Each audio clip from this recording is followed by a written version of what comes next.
Should all be in the banter. Well, good morning. We're live, Good morning. and we're talking about the Beatles. Yeah, we're talking about music. Yeah. Well, the Beatles Well, Beatles released. and the Stones. They We got caught up. released a single today for the first time in a while. Yeah, a little I don't while. know how long, but so I was asking these guys if they'd heard the song Now and Then. I just listened to it this morning because I was curious, Now and and then we got into the debate of the Beatles or the Rolling Stones. David, it's an easy one for you. No debate. Just say it because people are wondering. Inquiring minds want to know. People are on the edge of their chairs right now. The Beatles are like they're not even in the same league. I know people will say they're in the same league. Longevity is where the Stones have them. That's where they're not even in the same league.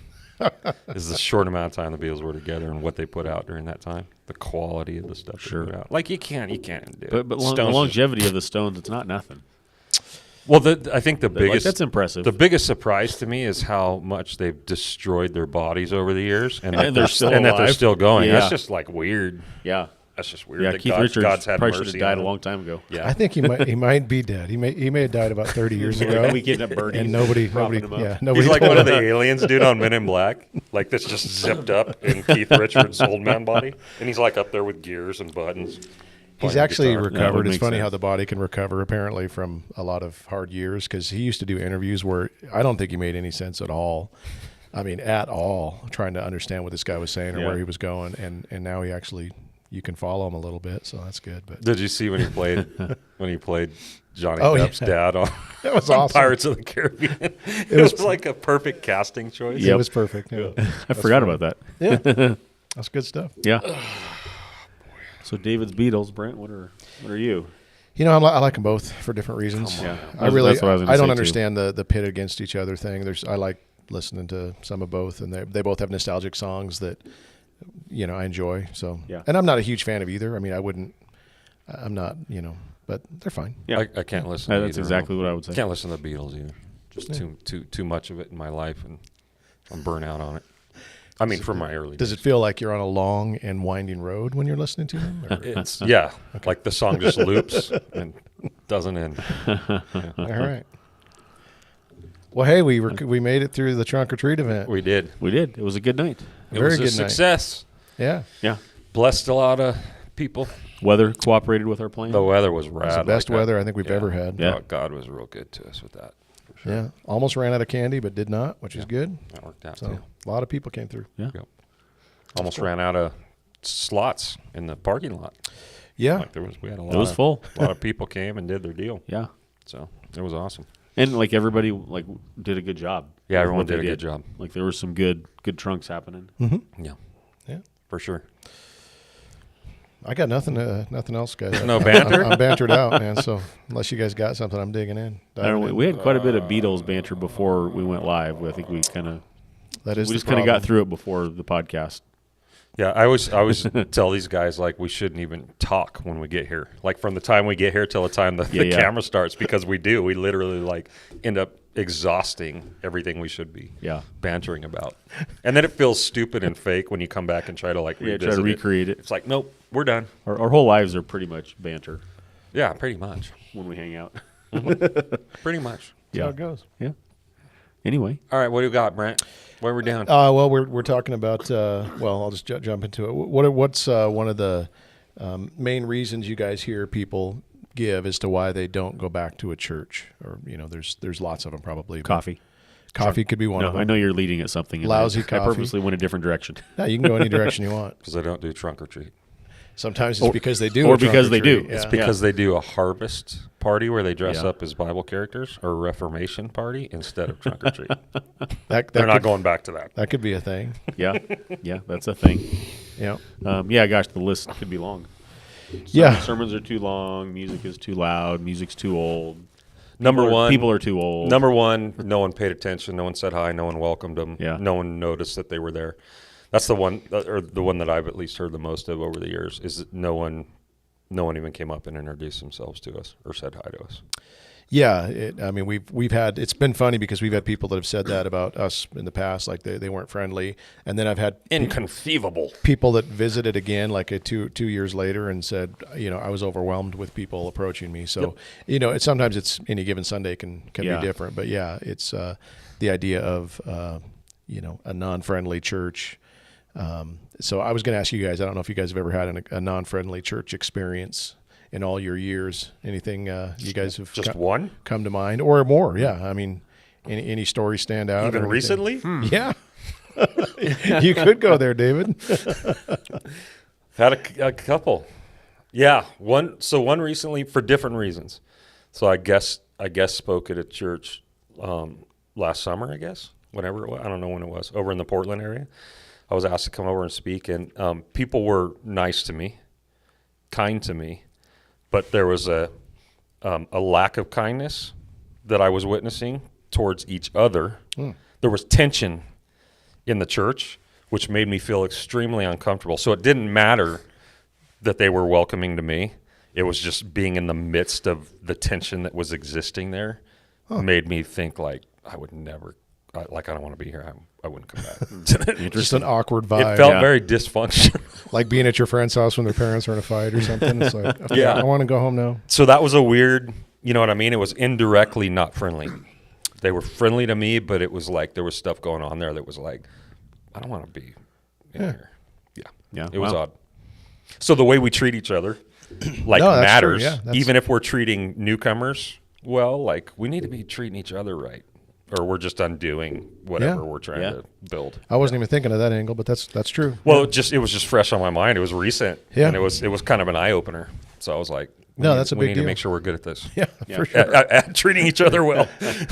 Yeah. How about you, Chad? You got any? I don't think I have any unfriendly stories, but I have had just some weird experiences. I remember years ago in Hawaii, I visited a church, and they had first of all they had breakdancing during worship. Oh, heck service. yeah. Like that just tells you something. Where is right this there. church? It was in Hawaii, on the Big Island of Hawaii, That's a reason not to come back. It's a reason to come back. and it was like full of islanders, like Samoans and Hawaiians and people that are as tall as they are wide, and just big bodied fellas there. And they had this moment where they asked all the visitors, like, if you're new here today or your first time, would you stand up? And then like the band just went off on something, and all these big Samoan people came up, and you got a hug from like 6 different just giant Samoan dudes. Huh. I mean, it was kind of cool, but it was weird. That's different. Yeah. I'd rather just see break dancing from a distance. I just leave So it that be. might be an example of a church that's too friendly, maybe going a little Yeah. too far the other way. uncomfortable. A little too close contact. I remember the one we went to a church. It was we had Pastor Jordan was here at the time, and the three of us and our wives went to Portland or to a pastor's conference. I don't know what we were doing, but Oh, you're right. Bread he, and wa- wine. he wanted to go to this I church. forgot We about have to that. call the Can church out. Can we say it? They don't even exist anymore, do they? Anyway, Jordan really wanted to check this church out. He thought it was going to be great. And 3 couples come in that they've never seen before. It wasn't a big church. I mean, No, it was a small church. pretty small. I would say the size of Lapine, like a 40, maybe yeah, 30, 50, 40. maybe 60, maybe I at don't the know. most. It was small, pretty dude. small. And literally, I don't think anybody acknowledged us No. from start to finish. It was just They if all we looked didn't- at us when we walked in as if they didn't know what to do with us. Oh, they noticed us. No. They noticed Yeah. us, but as if they didn't know what to do with us as new people. they'd Yeah. never Yeah, seen. interesting. And we had showered and combed our hair and everything. I Yeah. mean, it wasn't like we were dressed right and all that. Yeah. So it just felt kind of like an Us Four No More. Like it was who are one you? of it was what weird. Are you doing here? Yeah, and they also had that communion was thing where weird, you take the bread and then you dip it into a community cup. Yeah. Which is also like You were all about that, right? Oh no, I was not. Nope. Dude, it doesn't get friendlier than that. Yeah, that's When you're sharing like saliva and stuff. yeah. Anyway, All right, whatever. it was. I just remember thinking, wow, you had 3. I mean, again, a younger family, couples come in and well, younger at the time, maybe not that young, but you just think that they would have welcomed us, said hi, tried to get to know us, invited. I mean, something, and there was just Yeah. nothing at all. It was really weird. So, Huh. yeah. I was at a church last week where they had a wood stove going with a fire in it, and that's about as friendly as you can get. Like it was amazing. Yeah. I would go back to that. I said that when I got up. I was like, I'm thinking about leaving my church right now because of that wood stove. because of the going wood back there. stove? It was so cool, dude. Add that to the list of weird reasons people leave churches. Dude, no, I no would. wood Yeah, stove. no wood stove burning. Yep. Yep. So what are Yeah. well apart from wood stoves, what are some ways that churches try to accomplish friendliness? I mean, because every church wants to be known as friendly. So what Yeah. are some of the tactics they use, or what have you guys seen? They have giant Samoan dudes hug the newcomers. That's Maybe a it. little too far, but Wood stoves. That's with a Wood fire. tactic. stoves, yeah. That's Yeah. like the only Yeah. one I've seen. So, to be fair, I remember going to a church one time and they had gift bags for all Oh, the, yeah. the new Yeah. people that came. No, Like they'll you. hand out little thingies sometimes, Yeah. like a little trinket or something, like some Yeah. 3D glasses, so that the show's a little better.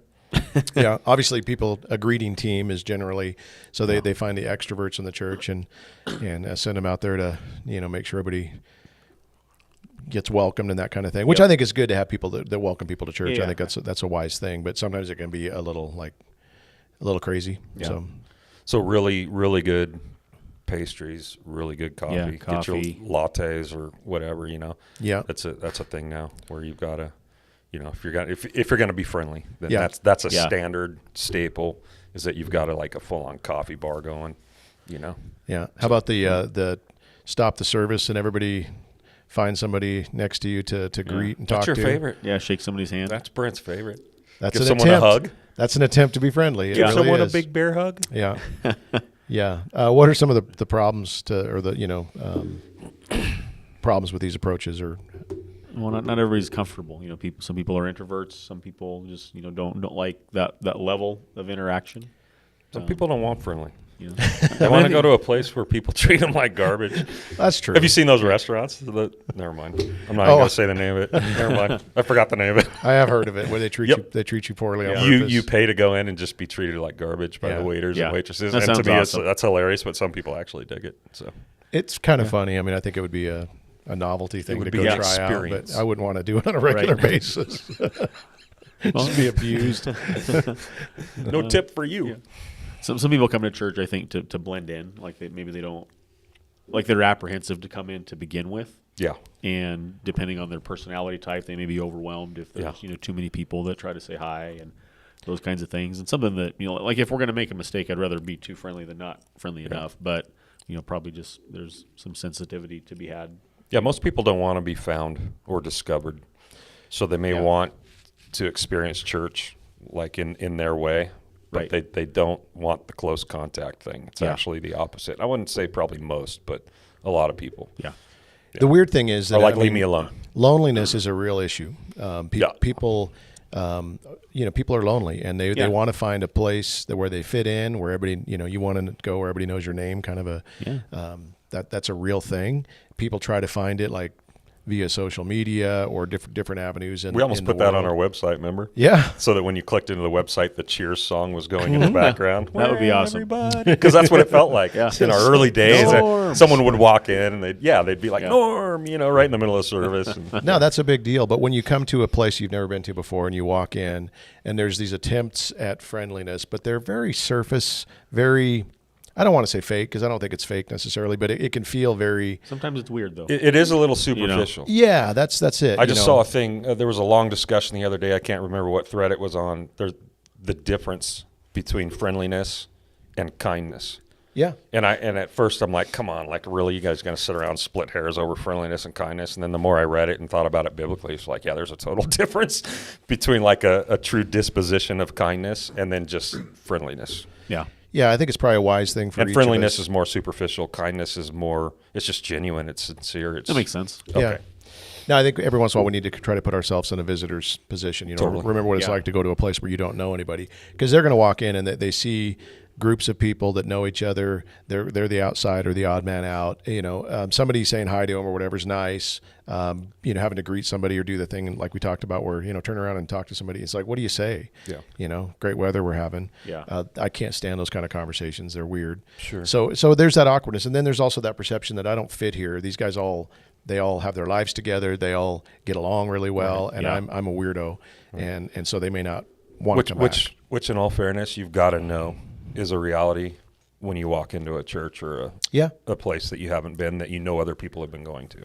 Like it's not like that's a surprise. But I think especially for a non-believer that maybe is checking out a church for the first time, sure. they don't know what to expect. Yeah. And so just at least for us as Christians having that mindset of think about what it's like for them, Right. and try to make sure that we're They already know they're an outsider. So Yeah, are we yeah. going to help perpetuate that, Yeah. or are we Right, going to right. try to fix it? Yeah.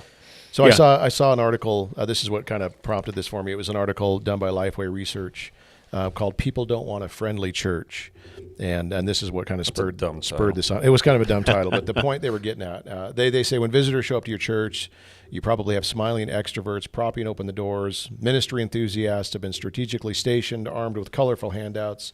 100 chit-chats create an energetic buzz, and gallons of warm coffee lighten the mood.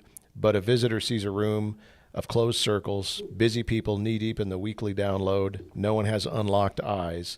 The new person shuffles as quickly as possible to the large room with rows where they can sit quietly and check their social media feed until the music starts. So that was their perception. And again, that's one Colorful handouts. colorful handout. This is actually something people Coloring have, David. books? Some people have, right when you walk in, there's like an information Your booth marketing material. We need coloring books. with us in them. We could have, no, that's a different church. Sorry. Yeah, somebody else already has that. That's a really friendly Done. church. There's a real church that has the pastor put himself in the coloring books for the kids' ministries. There's nothing friendlier. That's than that. messed up. Sorry. Didn't mean to go there. Anyway, so the article identifies 3 problems, and we can just talk about them one at a time. The first one is this. We aren't as friendly as we think. What do you think about that statement? I think that they don't know me. You can't say that. David walks up to people that have been here for 6 years. Are you new here? Yeah. Hey, my name's David. What's your name? All right. I'm not very friendly. You are friendly. You're right, extremely good. friendly. You just don't remember faces. I don't Yeah. remember face names with. I remember faces more than I remember. Never mind. I don't remember. You are faces. friendly. I'm kind, Chad. You and that and kind. Yeah, doggone it. People like you. Get back to what you're doing. We're not as friendly as we think. Nope. Yeah. I mean, it's funny because I think most churches probably would give themselves a pretty good grade on the friendliness scale. Probably. Yeah. I mean, I don't think any churches think of themselves as unfriendly, but Yeah. are we I guess I'm just trying to self-evaluate and think about the door. Yeah. Well, to your point earlier, just thinking about the visitor and what it's like, for somebody to come in, to a room where they probably don't know anybody. Maybe they know somebody, but maybe they don't know anybody. Just considering that and maybe making the extra effort to welcome the person who's new. Yeah. Yeah, I would say overall, what I've seen over 12 years at the door is definitely way more friendly, inviting. Like people actually care. Yeah. When they see someone or they're aware that someone's there that's visiting. Like I usually in see fact, this- we get those comments a lot. Yeah. Where visitors will always say like, wow, it's amazing, like how loving this place is and inviting this place is. Yeah. I usually see more people like it's almost like people attack the new people. Not quite, but there's a lot of people that try to meet They're them. pushing each other Yeah, out of the way. They're trying to get out of the building, and it's like, hey, I want you They're to meet. fighting over the new person. Yeah, Yeah. it seems to be more what I see in both locations, actually. Yeah. Very aware of new people when they come in and try to welcome them. But I know people slip through the cracks. Yeah. And I, part of our job as pastors is hopefully we have time beforehand if they come early. Yeah. And if they stay late, we have time beforehand and afterwards to meet new people. And I would say that's just something in general. If you know that we need to make the rounds after the service and what you have to talk to us about can wait as a regular attender, maybe, call us during the week or we'll grab coffee That's and why talk. we don't get to new people as much as we It is. can. It's not because we don't see them or notice them. It's because afterward, usually other people are grabbing our attention. I think So it's a big deal if one of can't us get to the can new meet people. somebody Yeah. that's new too. So Not even a big deal for someone who meets a new person to say, hey, let me introduce you to the pastors. Yeah. That's a small thing that's easy to do and I think meaningful. And Yeah. on the other side of that, this is why it's such a big deal that we always tell people, if you call the door your home, you're a greeter. Yep. It's because the pastors can't possibly, we're not going to get to everybody. Right. And Yeah. so let's make sure someone else does. Yeah, it's funny because people think we've assigned the position of greeter to some people at the church here. We haven't. They've in a good way taken it upon themselves to make sure that they're posted at the door. Walt and Susan used to do it. Now Rick and Debbie do it. Yeah. There's been other people that have done it in the past too, where they just want to make sure that there's somebody out there. To, Yeah, if you see Yeah. someone at welcome the them. front door when you walk in to the door, it's Yep. not because we asked them to be there. Yeah. It's just because But part of the point I was getting at was that they're not the assigned greeters, like you said. If you go to the door, you're a greeter. Yeah. Congratulations. We've just set the expectation that Yeah. it's everybody's job. Yeah, it would be better for Here's your ministry. too many Yeah. people to talk to somebody than nobody right. do it. Yeah. So, but it is good to realize that the perception, according to this article, is that churches aren't as friendly as they think they are. So we always can, For sure. improve, do better, Yeah. all that. The second problem that they mentioned are people are looking for friends, not friendliness. maybe talk about that one for a minute. Well, I think they're looking for both in large part, but Yeah. yeah, I mean, like friendliness doesn't necessarily make you come back over and over and over again, but a relationship will cause you to come back over and over and over again. So even what we did the other night, Trunk or Treat's a perfect example. It shows that we're a friendly church, that we're a generous church, that we care about our community, that we're into doing things that bless people that are even outside of the church. And we hear that from the community as they walk through all night long. Thank you so much for doing this. Thank you so much for doing this for our kids. Right. I think they really genuinely are grateful for that act. It's not going to make them come to church, right? Yeah. And maybe some people will, and maybe they'll remember in a time of need, like this is a great group of people. I'm going to go check it out, right? So that's kind of why we do what we do. But just because you do something nice doesn't mean that they're going to come back. A relationship, though, that'll probably make someone come back. Yeah, I think there's a C.S. Lewis quote that the article references, and I've heard it before. He says, friendship is born at the moment one person says to another, "What, you too? I thought I was the only one." And when you think about that, that can be anything. It can be a sports team. It can be a food you like. It can be whatever. But there's these connecting points that people have the minute that's like, oh, and this is why people do this on social media, where they'll take a picture of something and send it out to they want to get likes. They want other people to that's where relationship begins. Sunday mornings aren't necessarily great for that kind of thing. So what are the ways that we can, as church members, try to create these beyond the surface relationships, maybe not just in the church, but everywhere? So I'm going to go back to the Trunk or Treat on the other side of what I just said.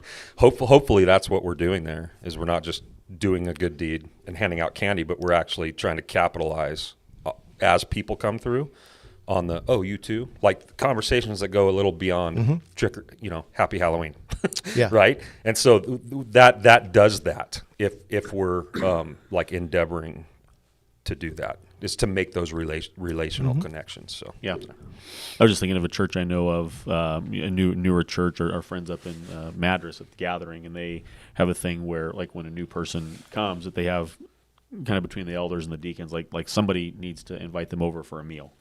Whenever anytime a new person comes, and they may decline the invitation, but it's just kind of part of their DNA. That's Food. like, new person, take them out to lunch, invite them to your house. Something like that. Food. Move beyond friendliness and into friendship.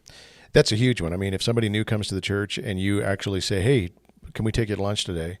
Anybody can do that, by the way. That's an immediate connecting point. Yeah, huge. And that's that's easy to do. Yeah, and then you just get to know each other, totally. I find even the questions we ask people when they come, because you can go too far, you can start to interrogate a person, but usually I'll say, are you you live in Bend or Sun River, wherever we're at, or you just visiting, because we get a lot of visitors. Right. Oh no, we've been here for, they start talking. Oh, what part of the, where are you at in the, in the 9 mile stretch, oh, we're over off of this one. It's like, oh, we're on Big River. It's like, oh, how'd you hear about the door? Or, or you just start asking them questions and they'll start to fill you in. And at least they feel like it was more than just a friend shake, a friend shake. A friend shake. That should be a term right there. A handshake, a friendly smile, and then you're on your way. Because I feel like we can check that box when we do that, but just asking questions usually gets the ball rolling a little bit. So. And even just like little things, and I say this knowing that I'm not great at it, but like just remembering somebody's name. That's huge. Come on. That's a big deal. And you guys just aren't going to let this go, are you? No, I'm saying I'm terrible at it. Well, I'll be the first one to admit, like, I'm just not great at that. I'm so bad with it. But it's a big deal to people, like when you see them again, or you bump into them in the community, and you remember their name or remember a detail about the conversation that you had or whatever. It always means something to somebody when you they come one week and then the next week they show up and you're like, hey, it's so and so and so and so, and they're like, you care that much to remember? It does something. Yeah. You're like, hey, Cletus, welcome back. So I've got this way to remember people. I'm just kidding. The Michael Scott. Yeah, I've tried it. It only works for your brain. That little tool doesn't work for everyone's brain. I'm just kidding. But I get it. That's one of the best Office episodes ever, where he starts looks at the guy that's bald, and so he comes up with this, Right. Don't look in my phone. He picks all the worst characteristics to remember who their names are. Bald Benny. I remember that guy. No, I stuff like there's a lady named Marcia that comes to the church, and the first time I met her, I went, Marcia from the Brady Bunch. Yeah. And then I'll never forget her name. But yeah, it works for me, but not everybody. I had somebody who will remain nameless, but showed me, like, he just keeps a running list, like a note on his phone. And they're like, there's no core. It's just, Bob, Bill, John, Tim, Judy, like just this running list. It's like, I don't know how that works, Yeah. but it's cool that like he's making the effort to, remember people's names. And So I have to do the nickname. There's got to be. It's kind of like what you do, but different. Yeah. Yeah. Well, what do you do, David? Nickname.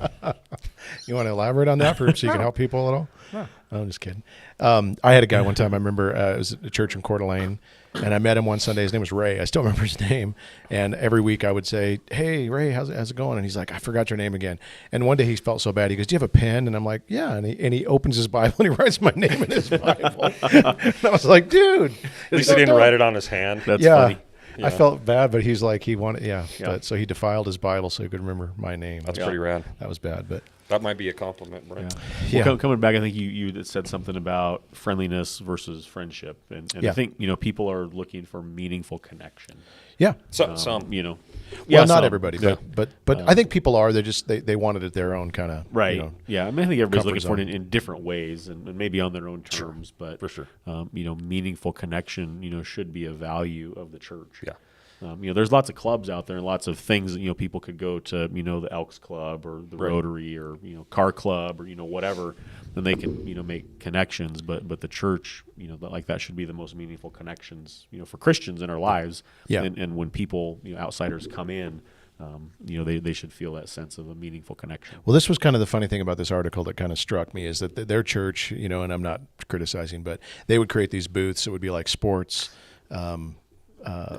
food, hiking, whatever. They'd have these booths that were common interest kind of groups, and then people would go up afterwards, and then you would go to your little place. It's our skateboard ministry, Right. and our painting ministry. It was that kind of stuff, and I'm thinking, let's have a booth that says Jesus, Yeah. and let's huddle around that booth, Yeah. because Yeah. that's what the best thing we have in common. That's why this works. So I think like going back, I think Bible studies, that's why they're pushed so much and stressed so much, at least at our church, is because if you're really going to know others and be known by others, Yeah. like that's where you go. At the same time, that is close contact. Like it's revealing, it's vulnerable, which is why most people don't go. That's Right. problem number 3 we're going to get to in just a second. That's good, though. But a couple other things I think we can do to try to foster these beyond the surface relationships. One would be to invite somebody to something. for sure.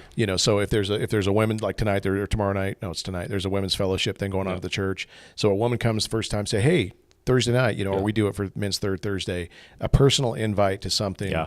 To get them in into a connecting point with other guys is good. I've done it with the free food market. Yeah. We have this thing where we give away food every month.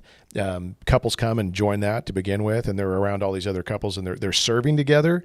Which when you find like that common way where you're serving, arm in arm or shoulder to shoulder next to each other, maybe not arm in arm. Yeah, that's too far. That's too much. far. Come skipping into Men's Third That's not, Thursday. not as bad as being hugged by a Samoan. Shoulder but to it's- elbow to elbow, maybe social distance. I'm just kidding. Samoan hug. Anyway, when you serve together, that again, now you have a common goal. There's things like that that immediately kind of foster a relationship Yeah. more than other things. So Yeah. so those are all kind of good things. But I think the other thing I wish people would do is start those relationships outside of the church. Oh, totally. Like, don't wait for somebody to walk into Totally. church and try to form something there. Start doing that Right. on a regular basis. Yeah, in it's your the best way to neighborhoods. integrate a Yeah. neighbor.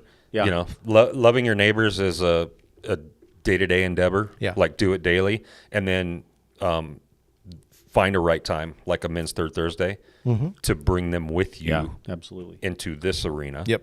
And then that's just going to go way better for them. Yeah, and then they're not Works walking better into a that way. church where they don't know anybody. Right. They know you, Yep. and they already have a connecting point. Yeah. So that's going to, save a step or two as well. So the third problem, David, you kind of talked about is, to me, the answer is getting plugged into something to where you're basically in community. The we're answer is the lonely. very thing that most people aren't wanting to do. That's willing to do. problem number 3 is people are terrified of small groups, but they need to find one. And so, the question is, why are people so terrified of small groups? Vulnerability. Yeah. Yeah. The chances of they're going to find out that you beat your wife and smoke a crap pipe. You know what I mean? Like, Whoa. if it's going to happen, it's going to be in a small group. And we want that buffer, man. We want that safe zone where people can't get too far into knowing who I am or how I Beat your live. wife and you smoke a crack pipe. Chad, No, don't it- act like you don't do those things, okay? This goes back to that Well, idea that I think if That's churches how rumors get started. Just on Thursdays. Yeah. if churches weren't so fake in general, and Christians weren't so fake, to where we put on this polished veneer of perfection Yep. that we do so well, but we were actually honest and vulnerable, in our everyday lives, and especially in the church, which we try to model that and try to set an example Sure. of that. But if churches were more genuinely honest, and it would be messy for sure, but I think more people would be able to say, oh, I'm not too far off from these people, or we have the same problems, that kind of thing. Because that's another connecting Yeah. point. I'm not a freak. Yeah. They're as weird as me. Well, there's just another, hey, you too moment. Yeah, it Like, is, oh, yeah. you deal with this hard thing Yeah. as well. But that's definitely one reason people won't dive into small groups. Is Yeah, the it's because of accountability. their misconception, Yeah. right? Yeah. Yeah. Hopefully, it's not because the church is putting that off, Right. But the misconception is, if I'm going to get into an inner circle of Christians, like I need to look as good as I possibly can. Yeah. And I'm not that good. Right. So yeah. People want meaningful connection, but at the same time, they don't want to be known. Yeah. So it's just our human conundrum. Yes. Right? So I would even go back to this. Kind of sparks the not to completely go back, but I'm going back. A church that's maybe welcoming or friendly would be one where confession's normal and honesty's normal, which Yeah. is part of why we try to implement some of the things in worship service that we do, like the open mic time, and that doesn't always come out, but when it Yeah. does come out, that's a big deal Yeah. because those new people that are scared of those very things or don't want to get close because of those very things, that's broken at that point. It's torn down. It's debunked. Yep. It's like, oh, these people are here because they're just like me. Yeah. Yeah, that's a big one. Yeah, and I think the other thing too, is just people. A lot of people, their involvement in church is very much like kind of inward focused, Yeah. consumeristic, and they don't approach their involvement in church as what can I contribute to others. Like they're here kind of for themselves and just kind of looking inward. I was talking to a guy the other day who just an older guy that just said like it's better to give than to receive, and he just talked about how meaningful it is for him to be able to serve in the church and to think outside of himself and beyond himself. And it seems counterintuitive that that we would think outside of ourselves, but that's the thing that we need probably more than anything is our involvement in church is to think beyond ourselves.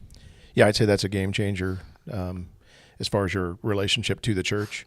Is when you stop coming just for you. We'll always benefit from coming to the church. Right. I mean, that's part of it. But when you stop coming just for that reason and you start coming to serve others, Right. yeah, It changes things. Yeah, well, now you've got buy-in, you've got a purpose. You're there for not just you, but you're there for other people, and Yeah. and it really does foster more of that communal.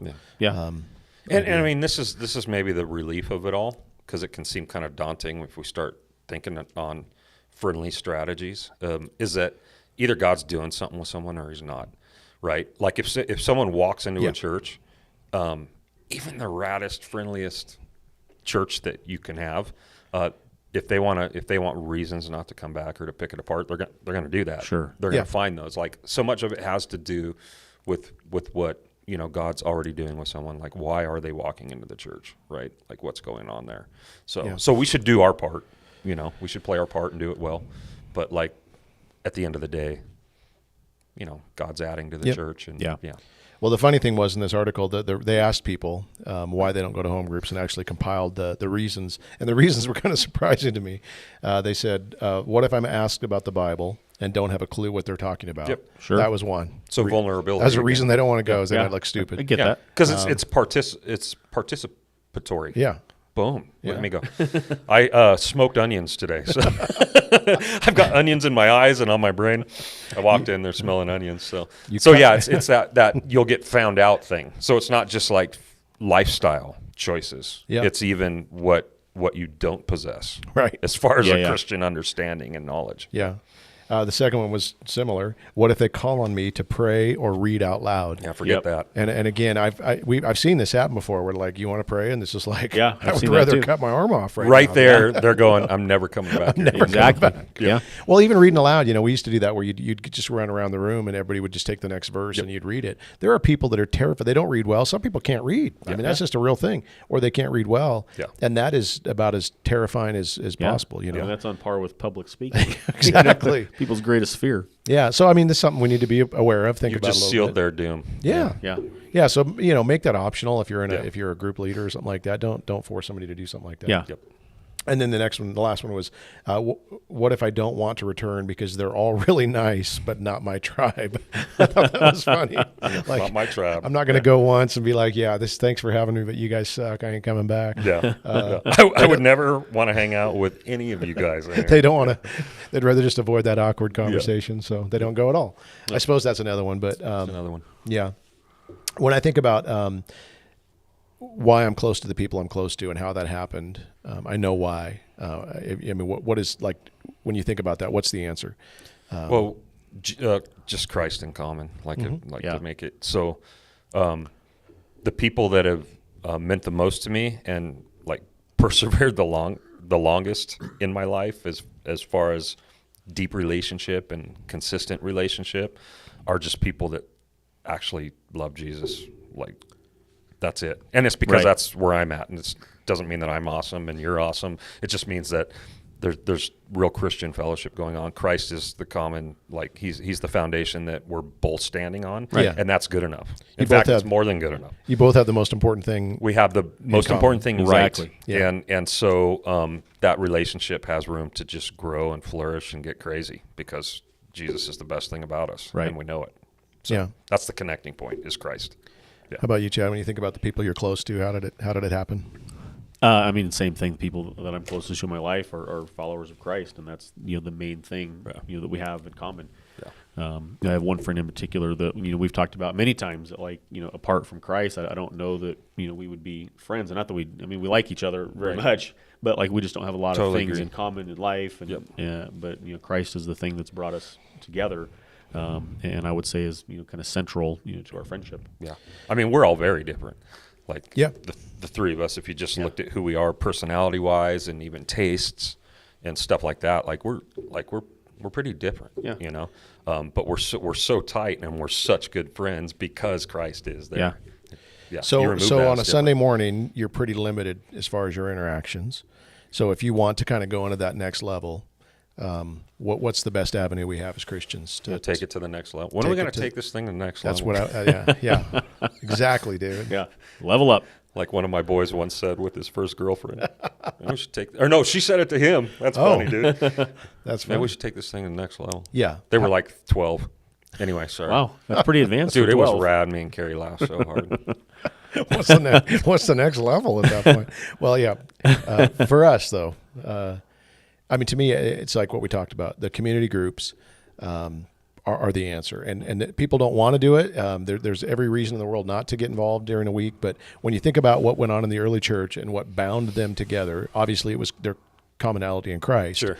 But how did they live? Yeah, it was a family mentality, and so I think we just need a fundamental mind shift in the way that we look at church and the way that we approach things, like Bible studies, because we will think, who do I like, who's going there, who's attending this one. We don't do that with our blood relatives. Yeah. When it's Christmas, we're like, oh, it's Christmas and I get to see my family. Like, you guys are all probably different. You probably have complete different interests, but it's your family, so there's this binding reality, and that makes it okay and even exciting.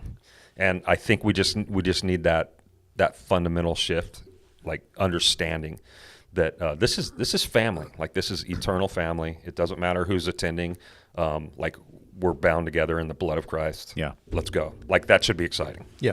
Should be like one of the things that bothers me. We like, not to get into cliques, but like every church has them. There's cliques, and again, I think that's a direct result of us not thinking spiritually, but thinking, humanly, right? Yeah. These people are the ones that I like, and I see it all the time. I'll see it when we have church functions where certain people in the church will only go and hang out with and stand by and talk to certain people in the church, and it bugs me because some of these people should know better. Some of these people are like, have been in the Lord for a long time, and they're just shunned. They're never giving the time of day to people who they don't want to give time to. And it's like, go pick the underdog. Like, go pick the person that you hardly ever see, and go stand by them, go hang out with them. Like, you see these other people all the time because you're buddies, right?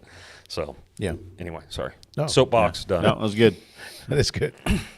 Yeah, when you think of the early church and what their lives looked like, and it worked quite well. They had all things in common. Yeah. But they ate together. They prayed together. They met together during the week. They relied on each other. At times they were helping each other financially and with possessions and stuff like that. They were fully invested in each other's lives, not just a brief moment on Sunday mornings. And Sunday mornings are great. I love them, but that's only part of. It's funny how churches do this. They'll either have like the Sunday morning gathering and that's the big event, or some churches want to meet in homes and that's the big event. Right. It's like, hey, let's try to see if we can make both of these work. Right. Because then you're getting the best of both worlds. Yeah. But to me, that idea of community groups, home groups, even if it's not heavy towards Bible study, I think that's great when they are. Right. But they don't have to be. It can be, even what we do like at the Phyllis's after church on Sunday, where we all gather together and eat a meal together, visit, find out what's going on in each other's lives. You can't always do that on a Sunday morning, but you can do it around a table full of food. Yeah. Exactly. And so I just wish that more Christians, saw the value in that, because when I think of the people I'm closest to and the deepest relationships I have, that's where they formed. Yes. Yeah. So like, in other words, take advantage of everything that the church offers. Yeah. Right. Don't just pick and choose and say, well, I like this form of worship, but not that form of worship. Like take advantage of all of it, because it's all there to do different things. They all supplement each other.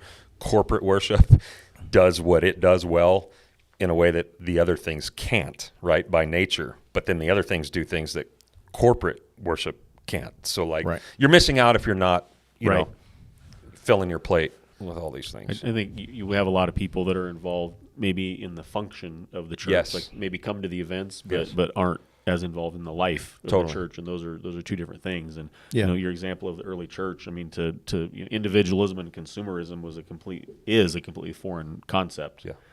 To the New Testament church, yet kind of here in the West, that's a lot of people are individualistic and consumeristic in their involvement in the church, and we're missing out. You're shooting yourself in the foot. It's detrimental, if that's your approach to the church.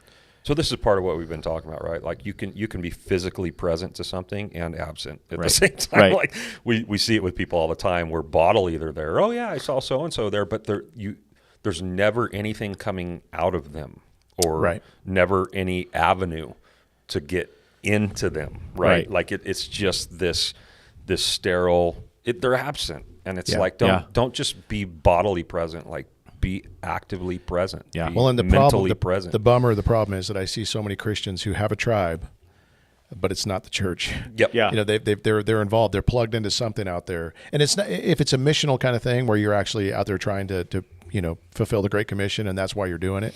Truly, why you're doing it, that's a good thing. But I see so many people that's their comfort zone. That's where they feel like they're part of a family. Right. And the church needs to be that, because The real relationships are going on out there in their tribe, and not going on with them inside the church. Yeah. And we again, see that all the time. you need to look at the fruit of it, because I'm going to just know for certain how that goes. I've been there and done that. The fruit of a group that's outside of the Lord is not going to draw you closer to Jesus. You become like that which you spend the most time around, and which you basically just where your heart is. Yeah. Right? Like that's not a secret. Yeah. So, yeah. So, if you want to grow, you want to flourish, you want to, the means are there. It's not like a mystery.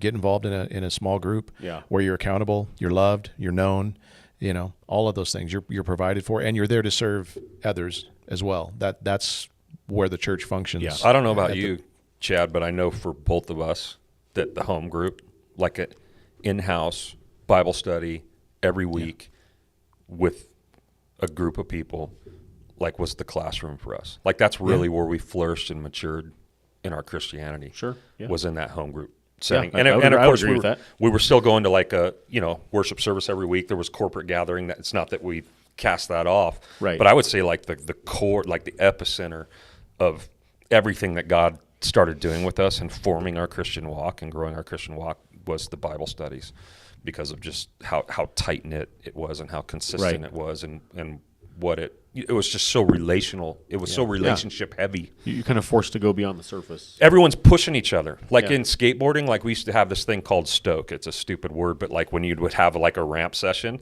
and people would be pushing harder and harder and harder to do something, and it would like Yeah. Stoke would happen, Yeah. where then you would go in and you would start pushing harder, and that's what happens at Bible studies more than anywhere else, where you see it is Yeah. there's just so much people are pushing each other forward, right? Well, and you begin to learn people's gifts. Yes. You begin to see callings. You begin Yep. to see, all kinds of things start to form in that way. Yes. And you have a real opportunity to love one another, as Yeah. Jesus told us to. Well, You relationships can't happen. Yeah, you can't love one another when you're looking at the back of their head on a Sunday morning. sure? Well, I mean, if you spot like a mole that's suspicious or something, I suppose you could. Hey, buddy, might want to get that checked out. Yeah, tap him on the shoulder. I mean, there's only so much you can do. I made you a doctor's appointment. But in a group like that where you're close knit, the funny thing is when we started the door, we almost made it mandatory. No, we did. As much as we could. I mean, we tried to make it mandatory to be in a home group, to be in a small group of some kind. Because we saw the value in it Yep. in our own lives, and we knew that it would be a valuable And thing because for we them. were reading Total Church. Yeah, but it was also our experience. I mean, we saw how it benefited us, Yes. and we knew that everybody needed to be involved in that.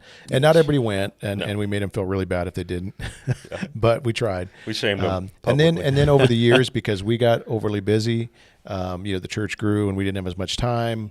It kind of got moved to the back burner Yep. a little bit. Then COVID happened, and it really got moved to the back burner. Yep.